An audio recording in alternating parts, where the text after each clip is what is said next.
Good morning, students.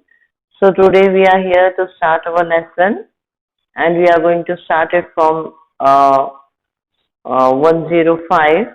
Already we have started this portion.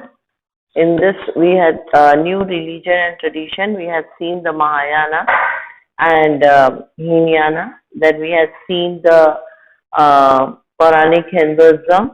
Today we are going to start the building of temple. So building of temple, construction of temple, मंदिरों का जो निर्माण और मंदिरों में क्या क्या काम होता था वो सारी चीज हम देखेंगे around the time that the stupas at the site such as the Sanchis were acquiring their present form. The first temple to the house image of the god and goddesses were also being built. The early temple was a small square room called the Garbhagriha. अगर हम देखें तो पुराने जमाने में भव्य टेम्पलों की जगह घरों के अंदर का टेम्पल होता था और ये टेम्पल अभी जैसे बनाए जाते वैसे नहीं होते थे, चौकोर इमारत के रूप में होते थे और उन्हें गर्भगृह कहा जाता था जहाँ देवी देवताओं का विद्यमान या उन्हें रखा जाता था। विद द सिंगल, वहां पर एक ही डोर रूम होता था जहां पर वर्शिपर्स झुककर क्या करते थे, एंट्री लेते थे। धीरे धीरे जो स्ट्रक्चर है वो धीमे धीमे आगे की ऊपर की ओर कंस्ट्रक्ट होने लगे। फिर अगर हम देखें तो यहाँ पर बीच में एक श्रीन यानी कि एक ऊंचा जो पोजीशंस बनाने लगे टेम्पल के अंदर। टेम्पल की दीवारें जो है वो डेकोरेट की जाने लगी, स्कल्पचर्स जो है वो बनाए जाने लगे, उसके अंदर नक्काशी वगैरह की जाने लगी।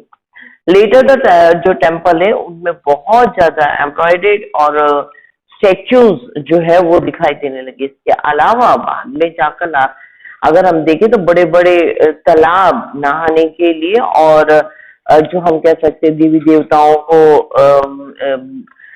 स्नान कराने के लिए और दूसरी चीजों के लिए, वाटर सप्लाईज के लिए ये सारा काम होने लगा। One of the unique feature of the early temple was that some of these were hollowed out the huge rock as the artifact caves in Ellora and Ajanta. Then their tradition of building art, artifactal caves was an old one. Some early figures of these were constructed in the 3rd century BCE in order of the Ashoka for the renaissance who belonged to the Ajivika sect. अगर हम देखें तो यहाँ पर जैसे मैंने कहा अजंता अलोरा केव, तो अशोका के टाइम पीरियड में ये एक और नया पद्धति हुआ था कि पत्थरों को गोदकर एक स्टैचू बनाना, भव्य स्टैचू बनाना, या फिर पहाड़ों को खोद खोद कर पहाड़ों के अंदर मंदिरों का निर्माण करना, केव टेम्पल्स का निर्माण करना।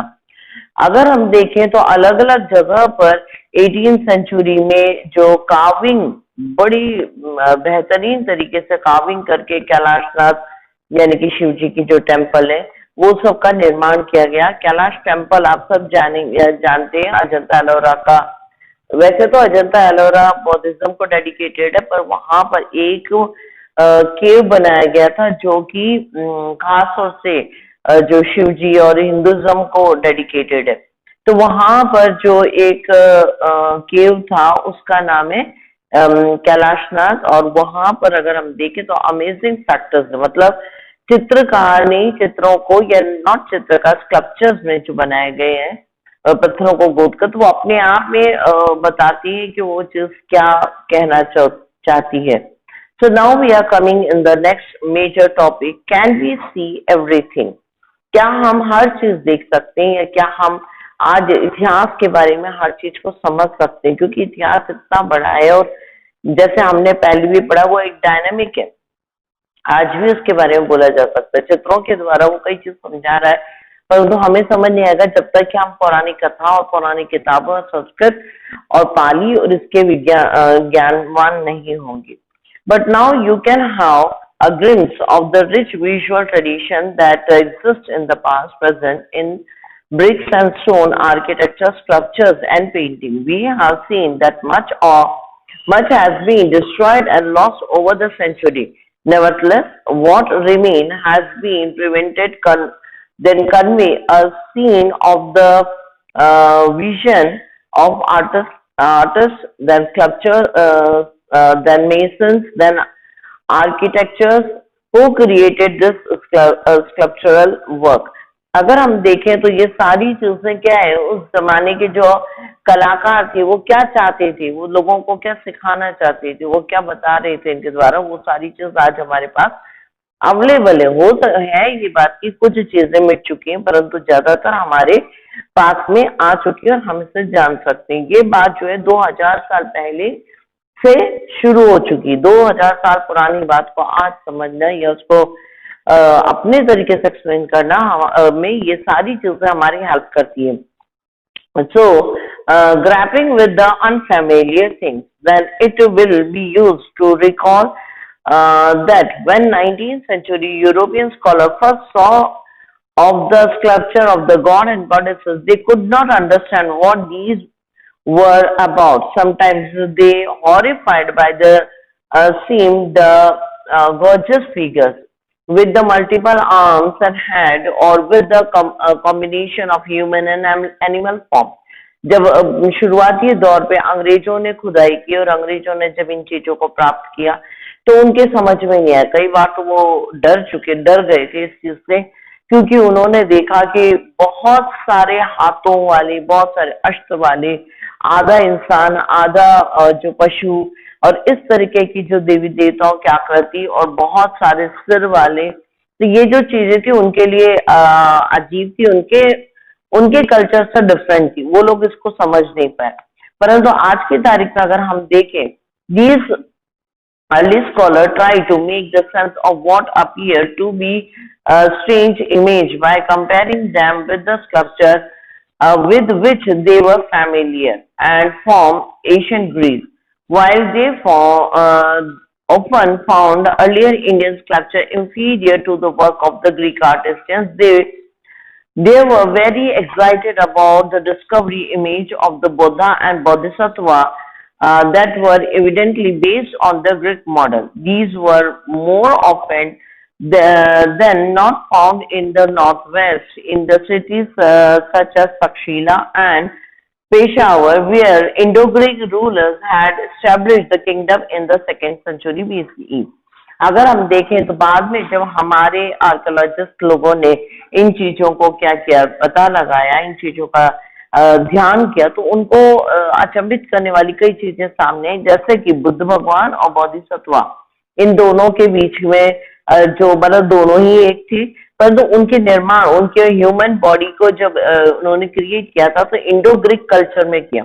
इंडो ग्रीक कल्चर में अगर हम देखें तो वो उन्होंने उस जगह पे नहीं करा जहाँ पे ग्रीक वर्चस्व था, परंतु भारत के केंद्र से हम देख सकते हैं तक्षशिला है, पेशावर वाला इलाका है, वहां पे इंडो ग्रीक कल्चर के हिसाब से बुद्ध भगवान को निर्मित किया गया। अगर हम देखें तो जो ग्रीक कल्चर का जो रूप उनमें दिखाई देता है, ग्रीक कल्चर में अक्सर बहुत ज्यादा ज्ञानी लोगों की आंखें जैसे लंबी खींची हुई और बोझल आंखें दिखती थी। तो ये जो बोझल आंखें, खींची हुई आंखें अगर हम देखें तो बोधिसत्व के लिए यूज की गई थी। इसके अलावा कान बहुत बड़े होना मतलब महाज्ञानी होना या आध्यात्मिक व्यक्ति होना, हाथों या पंजों का बहुत काफी अच्छे रूप से बड़ा होना, हाथों का भी घुटनों तक जाना, ये सारी चीज जो है वो एक बहुत नॉलेजफुल डिवाइन व्यक्ति का था, पोस्चर था ग्रीक कल्चर में, कर्ली हेयर्स। तो ये चीज कहाँ दिखाई देती, बोधिसत्व के इन स्टेच्यूज के अंदर दिखाई देती है, जो कि इंडियन कल्चर में हम फैमिलियर नहीं थे। नाउ ओके, देन हम यहाँ देखेंगे in the effect these scholars adopt the strategies we or frequently used, then devising the yardstick divert from the familiar to the make sense of the unfamiliar thing. इन्होंने नापने की वही पद्धतियों को देखा कि कैसे वो नाप कर बनाए थे, कैसे उनको मतलब उनको उनकी बैलेंस को बनाया होगा, या कौन सी किस तरह की ज्योमेट्रीज उन्होंने यूज की थी। उसी समय की उन चीजों को समझने के बाद ही वो समझ पाए कि पत्थरों में से इन्होंने इतनी ह्यूज स्टैचूज कैसे बनाए, और उस जमाने का जो स्टेटस था आर्किटेक्ट का वो समझना बहुत मतलब उनके लिए अचंभा करने वाला था। If the text and the images do not match, कई बार ऐसा भी देखने में आया है कि कोई जो लिखी हुई डॉक्यूमेंटेशन है, जो लिखी हुई बातें हैं और जो तस्वीरें बनाई गई वो आपस में मैच नहीं करती हुई दिखाई देती। कारण ये है कि बीच में कुछ चीजें इधर उधर हुई थी, और यहाँ पर ऐसा ही एक तस्वीर दिखाई देता है महाबलीपुरम तमिलनाडु में, जो कि बड़े बड़े दो पहाड़ों को, बहुत बड़े बड़े पहाड़ों को काट कर बनाया। आप देख सकते हैं फिगर 4.30 के अंदर है, और ये दो बड़े पहाड़ों में पूरी जो है नक्काशी करके स्वर्ग, नर्क, धरती और डिविनिटी और इन चीजों को बनाया गया है। तो इसके अंदर अगर हम देखें तो ये एक चित्र है जिसके अंदर महाभारत है, और महाभारत और युद्ध और सब कुछ दिया हुआ है, और इसमें ये भी है कि मोक्ष प्राप्ति करना और जो है अर्थ में जीना। तो यहाँ पर परंतु बीच में एक गैप डाल दिया है, बीच में एक ऐसे करके आप देख सकते हैं कि यहाँ पर एक गैप है नीचे की ओर जाता हुआ, एक जो रिवर है, तो उसे अधिकतर ये माना जाता है कि वो गंगा है। लोग कोई बोलते हैं गंगा है, और कोई अधिकतर ये मानते हैं कि ये वो नदी है जिसे क्रॉस करके अल्टीमेट आप डिविनिटी की ओर चले जाएंगे, या भगवान के पास चले जाएंगे, या मोक्ष प्राप्त कर लेंगे। तो इस तरीके की कुछ चीजें हैं जो क्या करती हैं, पौराणिक और एपिक्स के अंदर पूरी तरीके से गठित नहीं की गई है, जिसे समझने में थोड़ी सी कठिनाई होती है। तो यहाँ पर आज आपके लिए होमवर्क है, आपको पेज नंबर 111 यानी कि आपके क्वेश्चन आंसर्स हैं, उसमें क्वेश्चन नंबर 4 करना है। क्वेश्चन नंबर 4 आपको करना है, वो पैराग्राफ वाला है, और जिसको आपको क्या है लिखना है। देन इसके बाद आपको मैंने वैसे बीच में कई सारे क्वेश्चन दे दिए थे, तो आप एक और क्वेश्चन लिख लीजिए। Only 2 question for the week, okay. So इसमें कहीं आप रोक नहीं लगाएंगे, आप टाइम से अवेलेबल करेंगे। सो नेक्स्ट आप जो है क्वेश्चन आपके लिए है वो है right short note on Vaishnavism, right short note on Vaishnavism and Shaivism, okay. आपको शिव भक्ति और विष्णु भक्ति के ऊपर जो है शॉर्ट नोट देने होंगे। Have a nice day, take care.